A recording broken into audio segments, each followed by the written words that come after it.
Salut, bienvenue sur la chaîne Carrière et Parentalité. Sur cette chaîne, nous te donnons de bons conseils pour développer ta carrière, mais également des astuces pour réussir ta vie de famille.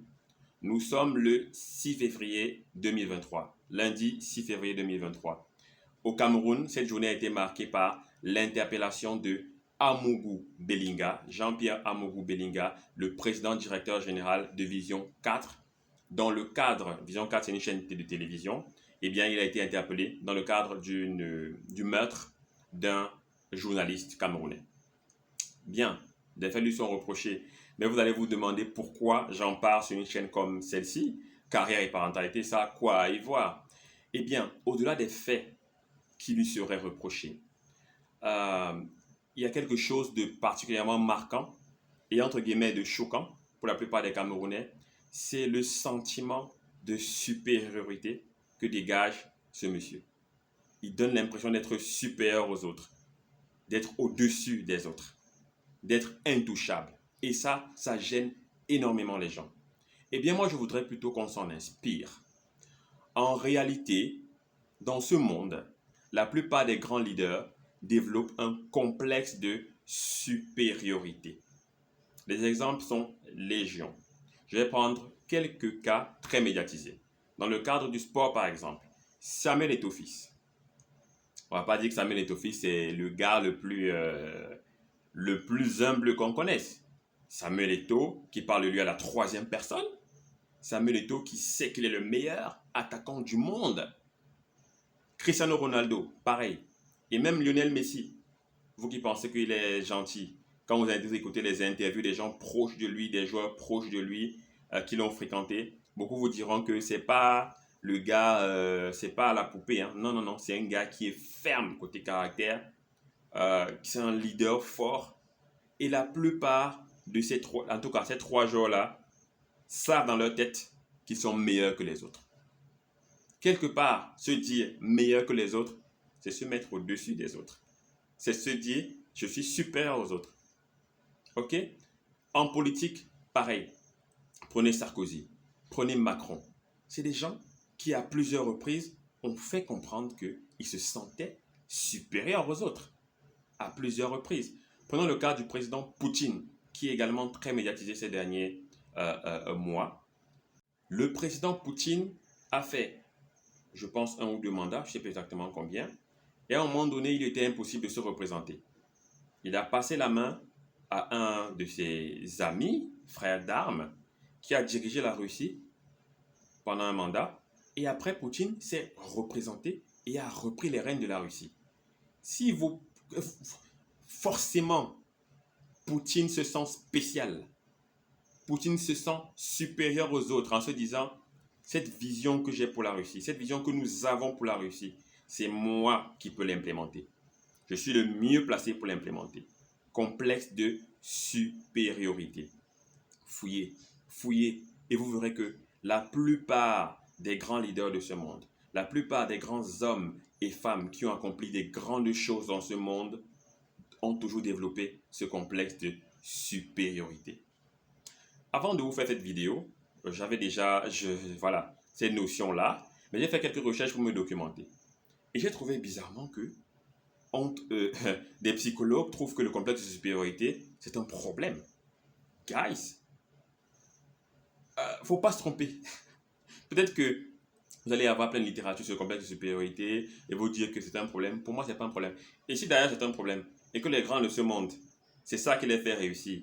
Maman, si c'est une maladie, pardon, envoyez-moi la maladie là. J'en ai besoin. Ok? J'en ai besoin. On en a tous besoin. On a besoin de se sentir spécial.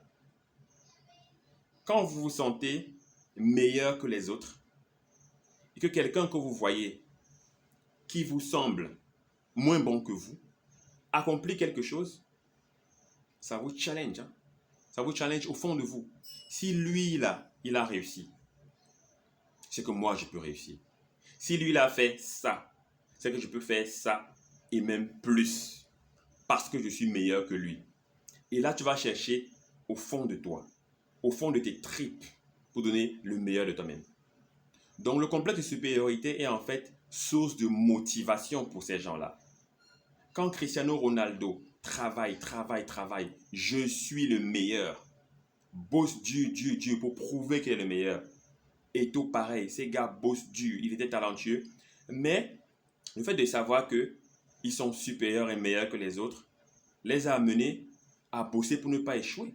Je ne peux pas être meilleur que les autres et c'est moi qui me démarre après. Non, je bosse dur. Je bosse dur pour prouver qu'effectivement, je suis supérieur. Je suis meilleur, supérieur que les autres.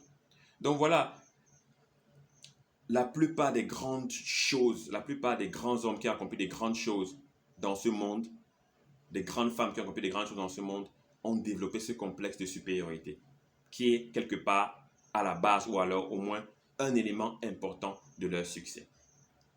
Et maintenant, toute arme a son revers, toute pièce a son revers.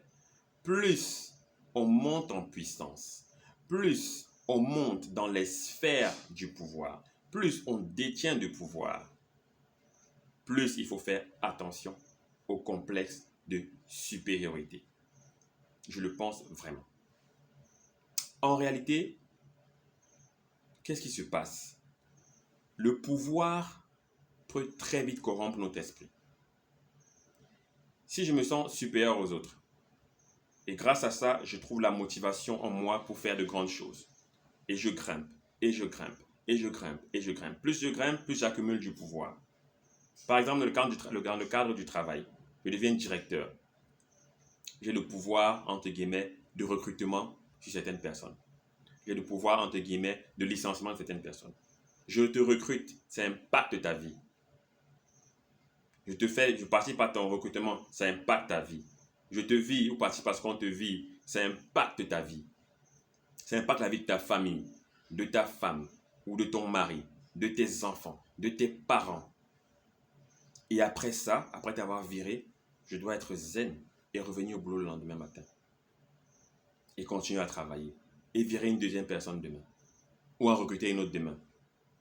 Je fais sourire, je fais pleurer. Quelque part à la longue, ça corrompt l'esprit. Donc pour ma part, le piège du complexe de supériorité, c'est qu'à un moment donné, quand on monte, on monte, on monte en puissance et qu'on accumule du pouvoir, il faut à ce moment donné faire preuve d'humilité. Donc pour moi, c'est ma conception des choses. Quand on est au commencement, il faut vraiment se dire je peux, je suis le meilleur, je peux accomplir ça. Il faut que j'y arrive. Si tel a pu faire ça, je peux le faire. Si quelqu'un peut faire ça, c'est bien moi, parce que je suis spécial, parce que je suis meilleur que les autres.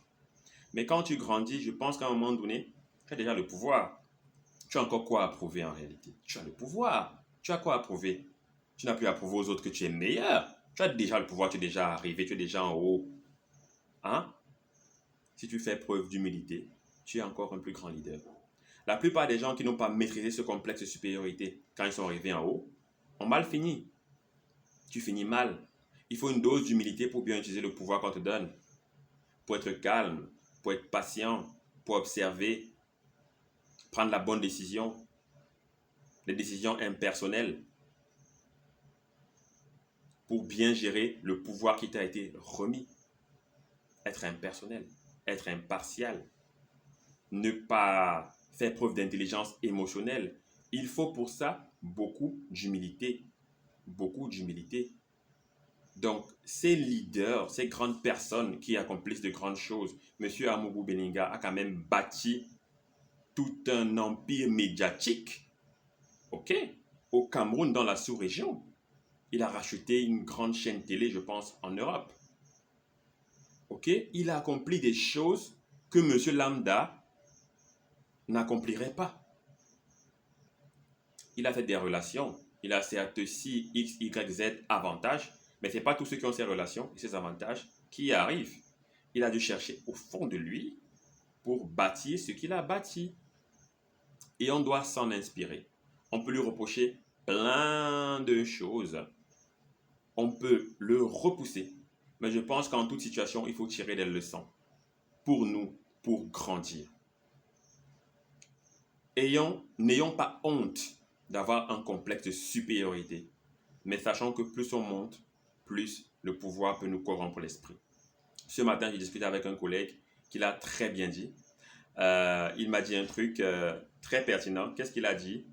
Le pouvoir absolu corrompt absolument. Je pense que c'est une pensée de Emmerich Acton, je pense. Emmerich Acton. Le pouvoir absolu corrompt absolument. Alors quand on est monté, faisons dose d'humilité pour bien terminer, achever la belle œuvre qu'on a bâtie pendant des années et ne pas finir comme certains finissent, malheureusement. Voilà ce que je voulais vous partager aujourd'hui. Ça, c'est ma façon de voir les choses. Peut-être que vous voyez les choses différemment. Dites-le en commentaire. Partagez un maximum la vidéo, commentez un maximum et surtout n'oubliez pas de vous abonner. Vous abonner et activer la cloche de notification pour recevoir tous nos contenus comme celui-ci et bien d'autres que vous verrez sur la chaîne. Alors abonnez-vous et activez la cloche de notification. Je vous attends dans les commentaires, toujours dans la paix, dans la bonne humeur, dans le respect. Allez, ciao!